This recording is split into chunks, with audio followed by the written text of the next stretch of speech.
ಎಲ್ಲರಿಗೂ ನಮಸ್ಕಾರ. ಮತ್ತೊಂದು ವಿಡಿಯೋಗೆ ಸ್ವಾಗತ. ನಾನು ನಿಮ್ಮ ಡಾರ್ಲಿಂಗ್ ಧನು. ಗಿಲ್ಲಿ ಬಗ್ಗೆ ತುಂಬಾ ಆಹಾಪೋಹಗಳು ಬರ್ತಾ ಇತ್ತು. ಯಾಕೆ ಅಂದ್ರೆ ದರ್ಶನ್ ಸರ್ ಅವ್ನು ಮೀಟ್ ಆಗಿಲ್ಲ, ದರ್ಶನ್ ಸರ್ ಅವ್ನು ಮೀಟ್ ಆಗಕ್ಕೆ ಇಷ್ಟ ಇಲ್ಲ, ದರ್ಶನ್ ಫ್ಯಾನ್ಸ್ ಇಂದ ಗಿಲ್ಲಿ ಗೆದ್ದಿರೋದು. ಆದ್ರೆ ಈಗ ಅವ್ರನ್ನೇ ಅವಾಯ್ಡ್ ಮಾಡ್ತಾ ಇದ್ದಾರೆ. ಯಾವ ಕಾರಣಕ್ಕೆ ಮೀಟ್ ಆಗ್ತಾ ಇಲ್ಲ, ಹೋಗಿ ಮೀಟ್ ಆಗ್ಬೋದಾಗಿತ್ತಲ್ಲ, ಯಾಕೆ ಮೀಟ್ ಆಗ್ತಾ ಇಲ್ಲ ಅಂತ ಎಲ್ಲರೂ ಅಂತಲ್ಲ, ಕೆಲವರು ದರ್ಶನ್ ಫ್ಯಾನ್ಸ್ ನ ಗಿಲ್ಲಿ ಅವ್ರನ್ನ ಟ್ರೋಲ್ ಮಾಡ್ತಾ ಇದ್ರು, ಕಮೆಂಟ್ ಮಾಡ್ತಾ ಇದ್ರು, ಬೇರೆ ರೀತಿಯನ್ನೇ ತಗೊಂಡು ಹೋಗ್ತಾ ಇದ್ರು. ಖಂಡಿತವಾಗ್ಲೂ ಆ ಫ್ಯಾನ್ಸ್ ಗಳಿಗೆ, ಅವರುಗಳಿಗೆ ಯಾರೆಲ್ಲ ನೆಗೆಟಿವ್ ಮಾಡ್ತಾ ಇದ್ರು ಅವರಿಗೆ ಪರ್ಫೆಕ್ಟ್ ರಿಪ್ಲೈ ಕೊಟ್ಟಿದ್ದಾರೆ ಗಿಲ್ಲಿ ಅಂತಾನೆ ಹೇಳ್ಬೋದು. ಖಂಡಿತವಾಗ್ಲು ಅದೇನಂತ ಮಾತಾಡೋಣ. ಇನ್ನು ಅದಾದ್ಮೇಲೆ ಗಿಲ್ಲಿ, ರಕ್ಷಿತಾ, ಕಾವ್ಯ ಜೊತೆ ಒಂದು ಸಿನಿಮಾ ಇದೆ. ಸಿನಿಮಾಗಳು ತುಂಬಾನೇ ಬರ್ತಾ ಇದಾವೆ, ಸ್ಟೋರಿಗಳೆಲ್ಲ ತುಂಬಾ ಬರ್ತಾ ಇದೆ. ಮತ್ತೆ ಸಿನಿಮಾ ಇರುತ್ತಾ ಇರಲ್ವಾ, ಇದ್ರ ಬಗ್ಗೆ ಕೂಡ ಗಿಲ್ಲಿ ಅವರು ಕ್ಲಾರಿಟಿ ಕೊಟ್ಟಿದ್ದಾರೆ. ಅದ್ರ ಬಗ್ಗೆ ಮಾತಾಡೋಣ. ದಯವಿಟ್ಟು ಚಾನಲ್ ಯಾರು ಹೊಸ ನೋಡ್ತಿದ್ರೆ ಮಿಸ್ ಮಾಡ್ದಾನೆ ಸಬ್ಸ್ಕ್ರೈಬ್ ಮಾಡಿ, ಲೈಕ್ ಮಾಡಿ, ಶೇರ್ ಮಾಡಿ. 2 ಸೀಸನ್ ಕಂಪ್ಲೀಟ್ ಆಗಿದೆ. ನಾನು ಅಬ್ಸರ್ವ್ ಮಾಡಿದಷ್ಟು ಖಂಡಿತವಾಗ್ಲೂ ಇಷ್ಟೊಂದು ಪಾಪ್ಯುಲಾರಿಟಿ, ಇಷ್ಟೊಂದು ಫೇಮು ಯಾರಿಗೂ ಸಿಕ್ಕಿರ್ಲಿಲ್ಲ. ಎಸ್ಪೆಷಲಿ ಈ 11 ಸೀಸನ್ ಏನ್ ಕಳೆದೋಗಿತ್ತಲ್ಲ, ಅವ್ರು ಗೆದ್ದಿರೋ ವಿನ್ನರ್ಸ್ ಏನಿದಾರಲ್ಲ, ಯಾವುದೇ ಕಾರಣಕ್ಕೂ ಅಂದ್ರೆ ಸೆಲೆಬ್ರಿಟಿಗಳಾಗಿರ್ಬೋದು, ಹೀರೋಗಳಾಗಿರ್ಬೋದು, ಪ್ರೊಡ್ಯೂಸರ್ಸ್ ಆಗಿರ್ಬೋದು, ಪಬ್ಲಿಕ್ ಅಲ್ಲಿ ಕ್ರೇಜ್ ಆಗಿರ್ಬೋದು, ಇಷ್ಟೊಂದು ಇರ್ಲಿಲ್ಲ. ಬಟ್ ಗಿಲ್ಲಿ ಅವರು ಮಾತ್ರ ಸುಮಾರು ಜನ ಪೊಲಿಟಿಷಿಯನ್ಸ್, ಉಪ ಮುಖ್ಯಮಂತ್ರಿಯಿಂದ ಹಿಡಿದು ಮಂತ್ರಿಯಿಂದ ಹಿಡಿದು ಮಿನಿಸ್ಟರ್ಸ್, ಪೊಲಿಟಿಷಿಯನ್ಸ್, ಎಮ್.ಎಲ್.ಎಗಳು, ಹೀರೋಗಳು, ಫ್ಯಾನ್ಸ್, ಎಷ್ಟು ಜನ ಮೀಟಪ್ ಮಾಡಿದಾರೆ, ಎಷ್ಟು ಜನ ಮೀಟ್ ಮಾಡಿದಾರೆ ಅಂದ್ರೆ ಲೆಕ್ಕಕ್ಕೆ ಇಲ್ಲ. ನಾನು ಆಲ್ರೆಡಿ ಹೇಳಿದೆ, 11 ಸೀಸನ್ಗಳಲ್ಲಿ ವಿನ್ನರ್ಗಳು ಇದಾರಲ್ಲ, ಇಷ್ಟು ಜನಗಳನ್ನ ಯಾರು ಮೀಟ್ ಮಾಡಿರಲಿಲ್ಲ, ಮುಂದೆ ಕೂಡ ಮೀಟ್ ಮಾಡ್ತಾರೋ ಗೊತ್ತಿಲ್ಲ.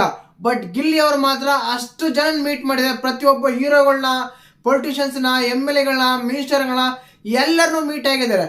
ಅದೇ ಜೊತೆಗೆ ತುಂಬಾ ಜನ ಆ ಟೈಮಲ್ಲಿ ಡೆವಿಲ್ ಸಿನಿಮಾ ಬಂದಿತ್ತು, ದರ್ಶನ್ ಸರ್ ಅವ್ನು ಯಾಕೆ ಮೀಟ್ ಮಾಡಲ್ಲ, ದರ್ಶನ್ ಅವ್ರು ಮೀಟ್ ಮಾಡ್ಬೋದಾಗಿತ್ತಲ್ಲ, ಹೋಗಿ ಅಲ್ಲಿರೋ ಪ್ಲೇಸ್ ಅಲ್ಲಿ ಅವ್ರ ಹತ್ರ ಹೋಗಿ ಮೀಟ್ ಆಗ್ಬೋದಾಗಿತ್ತಲ್ಲ, ಅವ್ರ ಒಳಗಡೆ ಇದ್ದ ಜೈಲಲ್ಲಿ ಗೊತ್ತಿರೋ ವಿಷಯ, ಅಲ್ಲಿ ಹೋಗ್ಬೋದಾಗಿತ್ತಲ್ಲ, ಮೀಟ್ ಆಗ್ಬೋದಿತ್ತಲ್ಲ. ತುಂಬಾ ಜನ ಫ್ಯಾನ್ಸ್ ಕಮೆಂಟ್ ಮಾಡ್ತಾ ಇದ್ರು, ನಾವೆಲ್ಲ ವೋಟ್ ಮಾಡಿದ್ವಿ, ನಾವೆಲ್ಲ ಗೆಲ್ಸಿದ್ವಿ, ವೋಟ್ ಮಾಡಿಲ್ಲ ಅಂತ. ಎಲ್ಲರೂ ನಾನು ಹೇಳಲ್ಲ, ಕೆಲವರು ಹೇಳ್ತಾ ಇದ್ರು.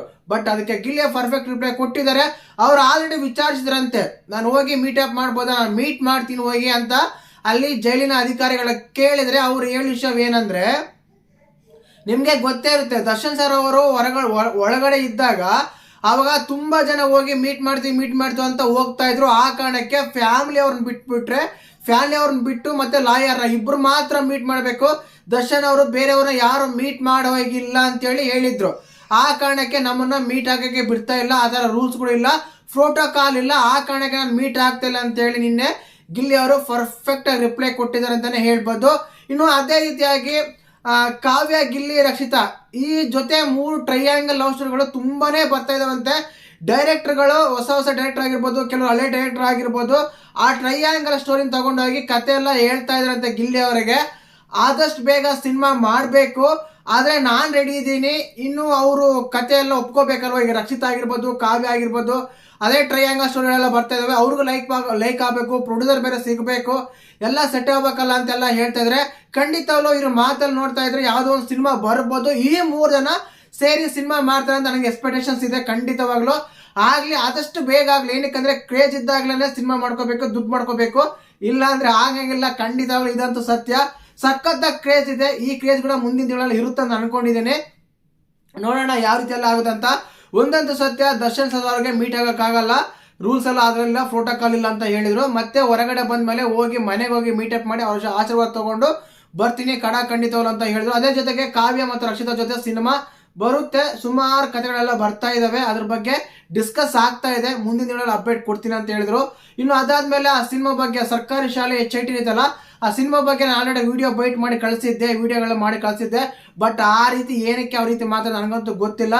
ಬಟ್ ನಾನು ಸ್ವಲ್ಪ ಪ್ರೆಷರ್ ಅಲ್ಲಿದ್ದೆ, ಟೆನ್ಷನ್ಸ್ ಅಲ್ಲಿದ್ದೆ. ಆ ಟೈಮಲ್ಲಿ ಅವ್ರಿಗೆ ಕಾಲ್ ರಿಸೀವ್ ಮಾಡಿರ್ಲಿಲ್ಲ.